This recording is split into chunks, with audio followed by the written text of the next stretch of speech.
Je suis Julien Wyss, directeur adjoint du Centre africain au Conseil atlantique à Washington, D.C. Je suis là aujourd'hui avec le gouverneur Moïse Katumbi pour discuter de la situation politique au Congo et son retour au pays. Monsieur le gouverneur, merci beaucoup d'être venu nous parler aujourd'hui. Il y a beaucoup de choses qui se sont passées au Congo depuis la dernière fois que vous avez parlé au Conseil atlantique, notamment le décès de Monsieur Etienne Tshisekedi. Avant que je vous pose quelques questions, est-ce qu'il y a quelque chose que vous voulez dire au peuple congolais qui sont en train de nous regarder? Merci beaucoup d'abord pour votre invitation.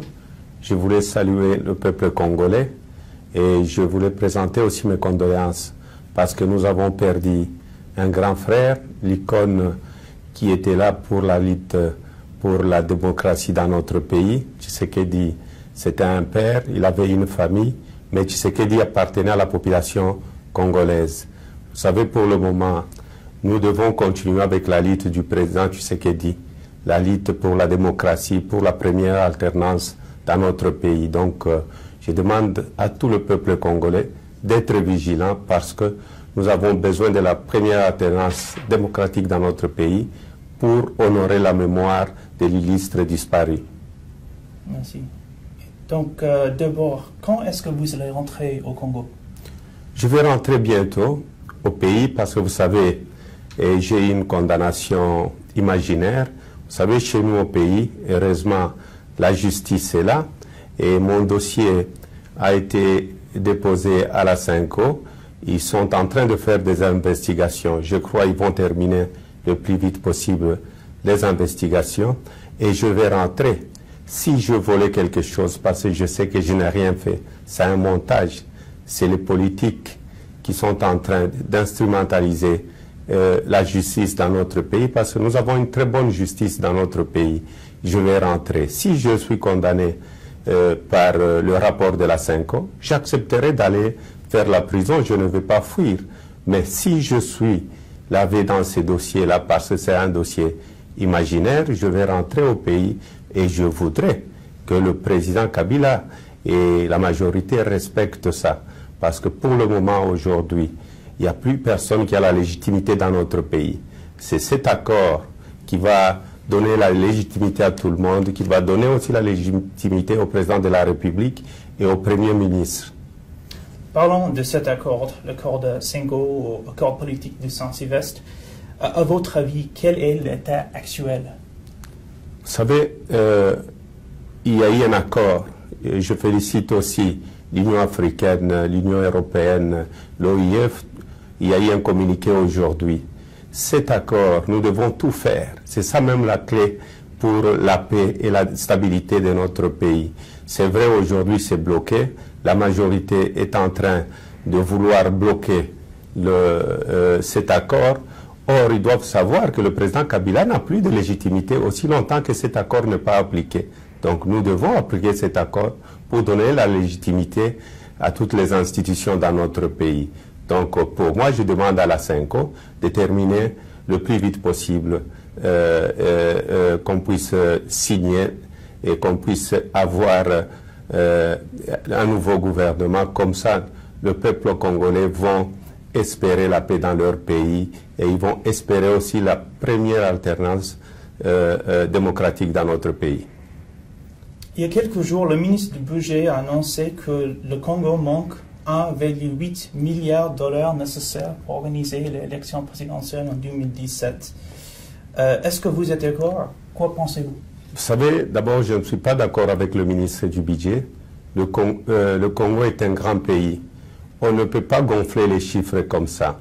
Je vais peut-être retourner un peu en 2006. En 2006, on avait dépensé plus ou moins 500 millions de dollars. Et en 2011, on a dépensé plus ou moins 700 millions de dollars. Comment expliquer on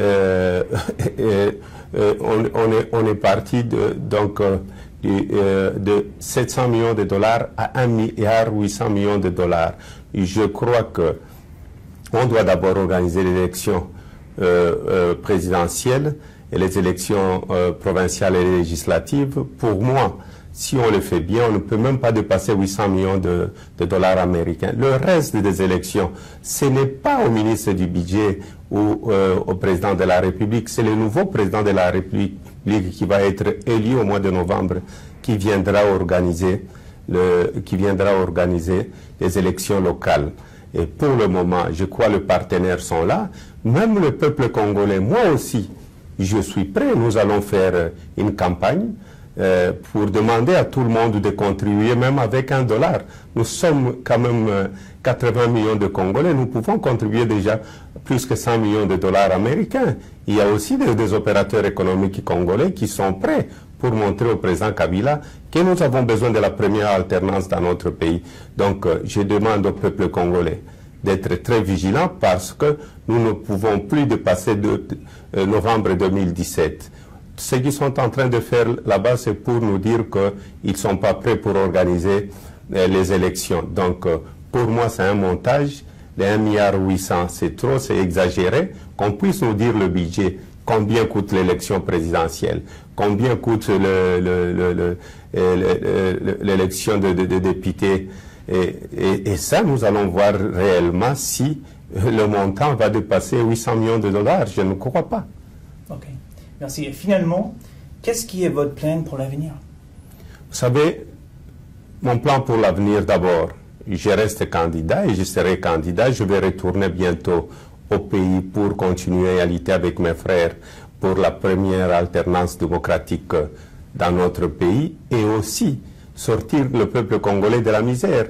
Continuer la lutte du président Tshisekedi. Nous devons honorer le président Tshisekedi. Parce qu'aujourd'hui, le Congo est un pays très riche. Mes frères congolais qui sont en train de me suivre, est-ce qu'ils ont mangé le matin? Est-ce qu'ils ont mangé à midi? Est-ce qu'ils vont manger le soir? Je ne crois pas. Peut-être c'est 10% de la population. Mais le Congo est un pays très immense et très riche. Moi, je crois, ma lutte, c'est d'abord ramener un état de droit dans notre pays. Et j'ai un programme pour le Congo. Et ce programme-là, c'est pour sauver le peuple congolais. Merci beaucoup, Monsieur le Gouverneur, et bon voyage et bon courage pour la suite. Merci à vous d'avoir regardé. Vous y trouvez plus sur notre travail sur le Congo sur notre site web atlanticcouncil.org. Merci beaucoup.